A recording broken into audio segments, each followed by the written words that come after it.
আসসালামু আলাইকুম রহমতুল্লাহি ওবরকাতুহ। সম্মানিত দর্শক, বাংলাদেশ ইসলামিক রাজনৈতিক দলগুলোর মধ্যে নিঃসন্দেহে জামাত সবচেয়ে সুসংগঠিত।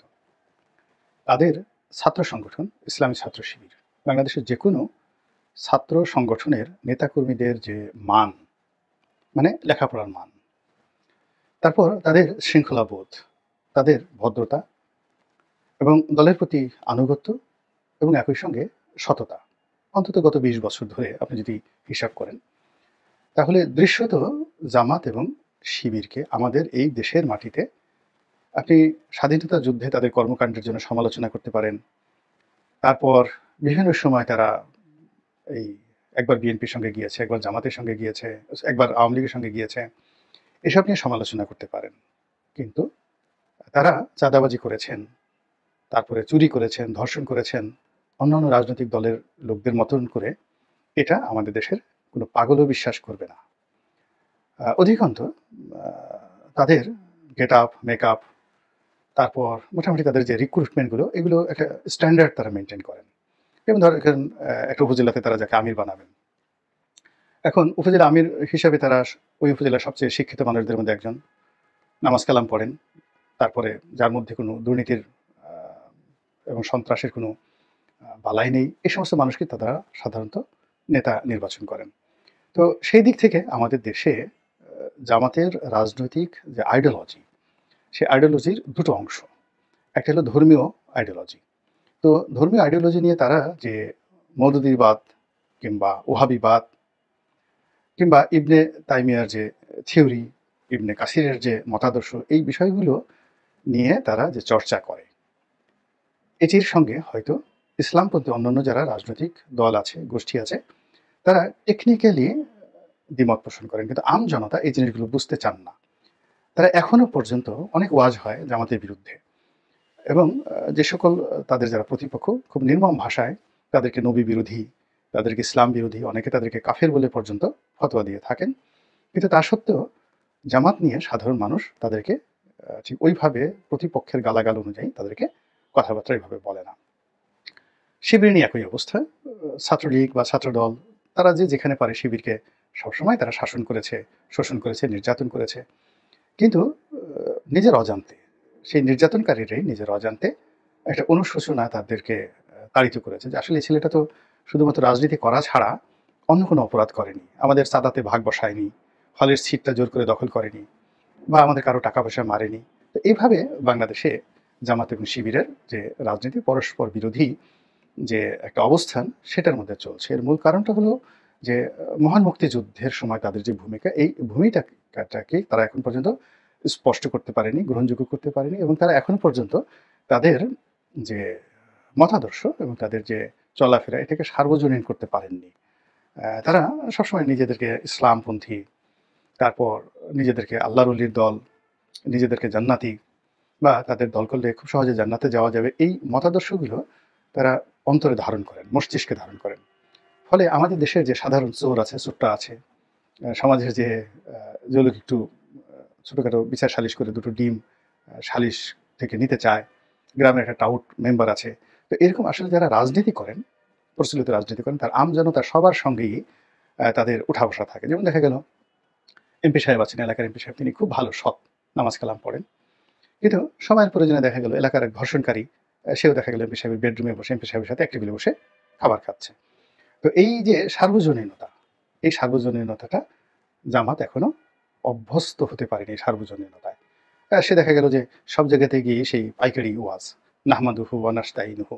তো কোথাও গিয়ে হরিবোল বলা, যেটা আমাদের প্রচলিত রাজনীতিতে, কোথাও গিয়ে আদাব বলা, কোথাও গিয়ে নমস্কার বলা, কোথাও গিয়ে দাদা বাবু বলা, এবং তারা সবসময় সালাম পেতে চায়। জামাতের আমির সবসময় সালাম পেতে চায়, কিন্তু জামাতের আমির কারো পা ধরে সালাম করেন এবং সেটা কারো হিন্দুর পা ধরে সালাম করেন, এটা আমাদের এই সমাজে মানে কল্পনাই করা যায় না। জামাত তো এই দৃশ্য দেখলে মরেই যাবে গড়াগড়ি করে। কিন্তু রাজনীতিতে কি হচ্ছে? রাজনীতিতে যারাই এখানে জিয়াউর রহমান সাহেব বলেন, বঙ্গবন্ধু বলেন, এরশাদ সাহেব বলেন, তারা দেখা গেল একজন পীরকে বা মাশায়েখকে যেভাবে সম্মান করেছেন, একইভাবে একজন হিন্দু মুনি ঋষিকে তারা সমভাবে সম্মান করেছেন। অন্তর থেকে না করলেও বাইরে প্রচার করার চেষ্টা করেছেন। আবার একইভাবে তারা দেখা গেল যে খ্রিস্টান ফাদার যিনি আছেন বা বৌদ্ধ যিনি ভিক্ষু রয়েছেন, তাদেরকে ঠিক ওইভাবেই মর্যাদা দিয়ে আসেন। ফলে এরা সার্বজনীন, সকল মানুষের সঙ্গে তারা রাজনীতি করতে পারে, পাহাড়ে গিয়ে করতে পারে, সমতলে গিয়ে করতে পারে, কৃষকদের মধ্যে গিয়ে করতে পারে। কিন্তু জামাতের যেটা পাজামা পাঞ্জাবি, এখন সবসময় তাদের পাজামায় পাঞ্জাবি পড়তে হবে। এই জিনিসগুলোর কারণে কি হলো, তারা নিজেদের মধ্যে একটা কমিউনিটি তৈরি করে ফেলেছে। ওই কমিউনিটির বাইরে তারা যেতে পারছে না, তাদের রাজনীতিটা সার্বজনীন হচ্ছে না। তো এই কারণে তারা অন্য দলগুলোর মতো জনপ্রিয় হয়ে রাজনীতিতে প্রতিপক্ষ হবে, শক্তিশালী অবস্থান তৈরি করবে, এটা কোনো বিশ্লেষণে এটা মিলবে না। এ গেল এক। ২ নম্বর হলো যে তারা নিজেরা নিজেদেরকে যতই মনে করুক না কেন, ভারত তাদেরকে সন্দেহ করে, সবসময় তাদেরকে সন্দেহ করে। এমনকি পাকিস্তানও তাদেরকে বিশ্বাস করে না। এটা খুব আশ্চর্যের ব্যাপার। এটা নিয়ে আলাদা একটা ভিডিও করতে হবে যে কেন পাকিস্তান তাদেরকে বিশ্বাস করে না। তো পাকিস্তান তাদেরকে বিশ্বাস করে না। বিএনপি এবং জামাত দুটো যদি অপশন আসে, পাকিস্তান অবশ্যই বিএনপিকে গ্রহণ করবে, জামাতকে নয়। কেন? এটারও একটা কিন্তু যাকে বলে চমৎকার একটা অঙ্কের হিসাবপত্র এখানে আছে। তৃতীয়ত, পশ্চিমারা জামাতকে ভয় পায়, প্রচণ্ড ভয় পায়, এবং তাদের সম্পর্কে তাদের একটা ফোবিয়া রয়েছে, আতঙ্ক রয়েছে। এবং এই আতঙ্কটা নিয়েই আমি অনেক আগে, সেই জুলাই, আগস্ট, সেপ্টেম্বরের মাসের দিকে আমি বলছিলাম যে আগামীতে যে দেশি বিদেশি চক্রান্তগুলো চলছে বাংলাদেশের রাজনীতিতে নিয়ে, এই রাজনীতিতে প্রথম শিকার হবে আওয়ামী লীগ তো উচ্ছেদ হয়ে গেছে, প্রথম এই রাজনীতির শিকার হবে জামাত, তারপরে শিকার হবে বিএনপি। এখন দেখেন অবস্থা কি দাঁড়িয়েছে। বিএনপি, যেহেতু আমি বিএনপি দলটা করি, তবু আমি বলবো, কিন্তু জামাত, আজকের আলোচনায় জামাত নিয়েই আমি থাকি। সম্প্রতি সমকাল পত্রিকার একটা রিপোর্ট দেখলাম যে আমেরিকার একটা সংগঠন, প্রাইভেট সংগঠন, এনজিও, বা সেখানে ওদেরকে বলা হয় থিঙ্ক ট্যাঙ্ক। তো এই থিঙ্ক ট্যাঙ্ক তারা শিবির, জামাতের যে সংগঠন, শিবিরকে বিশ্বের ৩ নম্বর সন্ত্রাসী সংগঠন হিসেবে তারা তালিকাভুক্ত করেছে, এবং ১ নম্বর হিসেবে তারা আইএসকে, ইসলামিক স্টেট, তাদেরকে তারা করেছে। ২ নম্বর হলো তালেবানদেরকে, আর ৩ নম্বরে শিবিরকে। এখন এটা নিয়ে আপনি কি বলবেন? শিবিরে যারা লোকজন, তারা যদি আত্মতৃপ্তি লাভ করতে চান, বলতে পারেন যে ওটা একটা এনজিও, বাংলাদেশের একটা এনজিওর মতো একটা এনজিও, তারা কি লিখলো না লিখলো তাতে বাংলাদেশে আমাদের কি আসে যায়, আমেরিকাতে আমাদের কি আসে যায়। কিন্তু আমেরিকা, ভারত এবং ইংল্যান্ড, মানে এই দেশগুলোতে ব্যাপার হলো যে সেখানে সরকার অনেকগুলো থিঙ্ক ট্যাঙ্ককে নিয়মিত পরিশোধ করে, টাকা দেয়, এবং তাদেরকে বিভিন্ন গবেষণা চালানোর জন্য তাদেরকে নিয়মিত মাসোহারা দেয়, এবং তারা সেই গবেষণাগুলো করে, আবার সেই গবেষণাগুলো তারা কিনে নেয়, এবং কিনে নিয়ে সেই গবেষণাগুলো আবার তারা কিন্তু রাষ্ট্রীয়ভাবে সেগুলো ইমপ্লিমেন্ট করে। যারা মার্কিন নীতি সম্পর্কে জানেন, পড়াশোনা করেন, তারা এই জিনিসগুলো জানেন। আমেরিকাতে প্রায় সব কিছুই প্রাইভেট।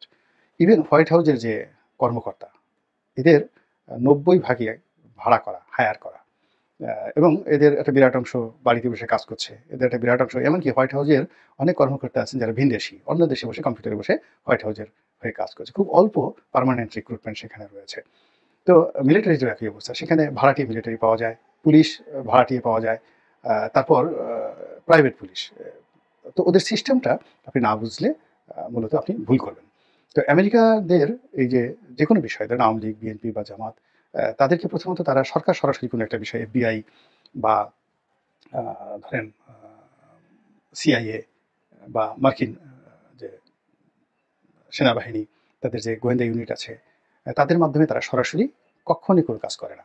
তারা প্রথমত এই যে বিভিন্ন তাদের যে রাষ্ট্রীয় মদতপুষ্ট যে এনজিওগুলো রয়েছে, যে প্রাইভেট প্রতিষ্ঠানগুলো রয়েছে, যে এক্সপার্ট সার্ভে কোম্পানিগুলো রয়েছে, তারপরে বিভিন্ন লবিং ফার্মগুলো রয়েছে, তাদের কাছ থেকে তারা তথ্য এবং ডাটা গ্রহণ করে। এরপরে এই তথ্য ডাটা গ্রহণ করার জন্য আবার তারা বিভিন্ন সামাজিক মাধ্যম, সোশ্যাল মাধ্যমকে তারা ভীষণ রকম মানে প্রিভিলেজ দেয়। এই যে আমরা ইউটিউব করি, ফেসবুক করি, আপনারা যতই এটা নিয়ে হাসাহাসি করেন না কেন, মার্কিন প্রশাসনের কাছে একজন ইউটিউবারের কিন্তু যথেষ্ট গুরুত্ব রয়েছে। আপনারা দেখেছেন যে সেখানে কনক সরোয়ার, আমরা বাংলাদেশে থেকে যে সাংবাদিক, সেই কনক সরোয়ারের সঙ্গে মার্কিন পররাষ্ট্রমন্ত্রী মিস্টার ব্লিংকেন সরাসরি তার সঙ্গে বৈঠক করে তার পরিবারের খোঁজখবর নিয়েছেন, এবং কনক সরোয়ারের বোনকে যে গ্রেপ্তার করা হয়েছে, তার পরিবারের উপরে শেখ হাসিনা সরকার যে জুলুম অত্যাচার করেছে, এই বিষয়ে মার্কিন সরকারের পক্ষ থেকে সরাসরি চাপ প্রয়োগ করা হয়েছে। এটা হলো একজন ইউটিউবারের গুরুত্ব পশ্চিমা দুনিয়াতে। তো কাজেই এই যে আমরা যা কিছু বলি এখানে, এই সব কিছু কিন্তু সেগুলো কাউন্ট হচ্ছে।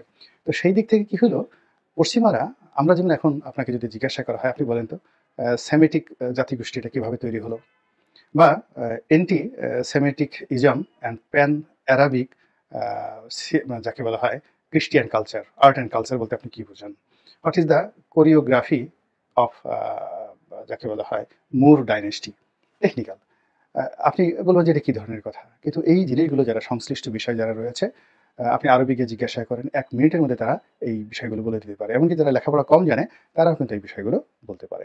তো আমেরিকান সোসাইটির অনেক বিষয় আমরা যেমন জানি না, আপনি আমাদের দেশে যেমন রেড ইন্ডিয়ান সম্পর্কে আমরা কিছুই জানি না, কিন্তু আমেরিকার যারা লোকজন রয়েছে তারা কিন্তু এই বিষয়গুলো জানে।